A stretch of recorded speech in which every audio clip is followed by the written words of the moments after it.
Vous écoutez Europe 1, il est 9h30. Le journal des médias avec Thomas Joubert. Bonjour Thomas. Bonjour, à la une ce matin, enquête à l'Elysée après la publication des photos de François Hollande et Julie Gaillet dans Voici. Une polémique sur l'organisation de Miss France à Orléans. Et puis le patron d'M6 relativise l'échec de Rising Star.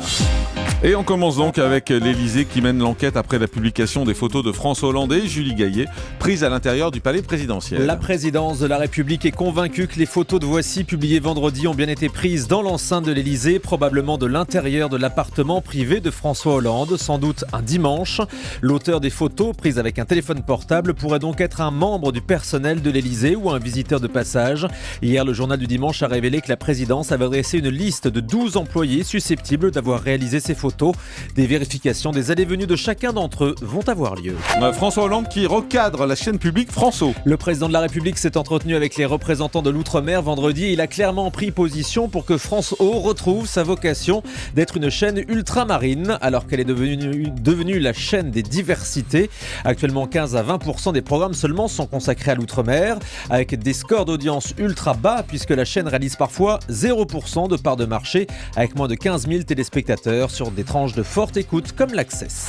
On connaît le jury de la prochaine cérémonie des Miss France. On vous avait déjà annoncé que Patrick Bruel serait le président du jury, et selon les infos de VSD, il sera accompagné de l'ancienne Miss France Valérie Bègue, de la chanteuse Shaim, de Laure Manodou et de Philippe Bas, le comédien de la série Profilage sur TF1.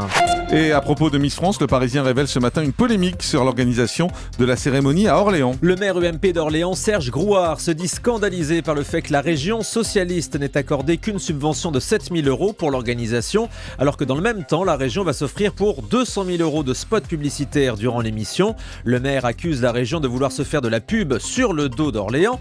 De l'autre côté, l'opposition au conseil municipal estime que le maire a accordé trop d'importance à Miss France avec un budget de 400 000 € au détriment des autres événements culturels. La mairie s'est également attiré les foudres des parents d'élèves après avoir réquisitionné un gymnase de la ville pour une quinzaine de jours pour les répétitions des Miss. Et puis le président du directoire du groupe M6 relativise l'échec de Rising Star. Selon Nicolas de Taverneau, ce n'est pas un accident industriel. Il est revenu sur les raisons de l'échec chez nos confrères de BFM Business. Rising Star a été un échec d'audience. Bon. Probablement parce que c'était très technologique et il aurait mieux fallu le mettre sur W9. C'est en aucune façon un accident industriel. D'abord parce qu'on a appris beaucoup, c'est une émission interactive. Deuxièmement parce que voilà, on passe à autre chose. Il n'y a pas du tout de drame financier. Ce que je vais vous dire, ça n'atteindra pas notre résultat de cette année. Donc il n'y a pas de difficulté, on l'a remplacé. On a eu des parrains qui étaient très satisfaits parce qu'il y a eu énormément de collections, etc. C'est pas une question de jury, d'animateur. Ça n'a pas fonctionné. En Israël et au Portugal, ça avait correctement marché. Aux États-Unis, en Allemagne, en France, ça n'a pas bien marché. Mais ça, heureusement que la télévision, c'est une science inexacte. Voilà, et la Grande-Bretagne avait même renoncé, avant même le lancement, à faire Rising Star au vu des échecs dans les autres pays. Les billets pour le prochain spectacle des Enfoirés seront mis en vente demain. Alors que s'ouvre aujourd'hui la campagne d'hiver des Restos du Cœur, l'association créée par Coluche prépare le prochain concert des Enfoirés. Ce sera à Montpellier du 21 au 26 janvier prochain. Le spectacle s'appellera cette année Sur la route des Enfoirés et vous pourrez donc acheter vos places dès demain dans les points de vente habituels. Et le concert sera diffusé sur TF1 d'ici le mois d'avril, avec sans doute comme tous les ans la meilleure audience télé de l'année. Le TF1 va consacrer une soirée à Johnny Hallyday. À l'occasion de la sortie de son nouvel album Restez vivant, TF1 prépare un prime spécial pour le 20 décembre prochain. Selon VSD, cette émission sera tournée à Nice. Johnny interprétera des duos avec de nombreux invités. Le show devrait être 100% musical, sans animateur. Et puis TF1 lancera aussi prochainement un nouveau concours de talent. Il s'agira de l'adaptation d'un programme allemand intitulé The Brain, le cerveau. Selon Téléstar, la version française s'appellera Les Extraordinaires. Ce sera une compétition entre candidats ayant des compétences extraordinaires, comme par exemple mémoriser plus de 900 dates d'anniversaire ou alors faire un Rubik's Cube les yeux bandés. Ils seront jugés, déjà les yeux ouverts, j'y arrive pas. C'est ça. Vous n'êtes pas prêts d'aller dans l'émission. Ils seront jugés par des célébrités. Le public désignera le meilleur talent. Et puis alors cette histoire totalement surréaliste, en Pologne, une ville a interdit Winnie l'ourson pour une raison bien particulière. Vous voyez Winnie l'ourson? Vous le voyez? Oui, le petit ourson. La municipalité de Tuzin, donc en Pologne, considère que le célèbre personnage est inadapté pour les enfants, car écoutez bien, il se promène à moitié nu dans les dessins animés. Parce qu'il a qu'un t-shirt, un t-shirt rouge, vous savez. Et en dessous, qu'est-ce qu'on voit? Il n'y a rien. Il n'a pas de culotte. Des poils.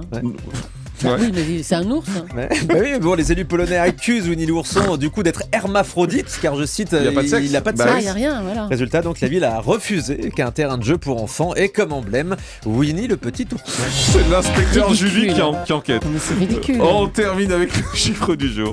Plus de 135 000 auditeurs, c'est la progression d'audience de la matinale d'Europe 1 selon la dernière enquête Médiamétrie. Ce week-end, dans plusieurs interviews, articles de presse, les autres radios ont communiqué des chiffres un peu biaisés. Alors on voulait rétablir la vérité ce matin sur le 7h-9h en frontal avec RTL et France Inter. La matinale de Thomas Soto est bien la seule à progresser. Plus 235 000 auditeurs, là où RTL en perd 120 000 et Inter 113 000. Voilà, c'est bien de rectifier les choses, effectivement. Et puis, un grand merci à vous. Vous êtes 1 800 000 à suivre chaque jour ce grand direct de 9h à midi. 1 800 000 auditeurs. Donc, on est ravis. En plus, on est en progression. Et nous, c'est vrai. Jean-Marc Morandini. Allez, tout de suite, c'est le télérépondeur. Votre avis sur la télé.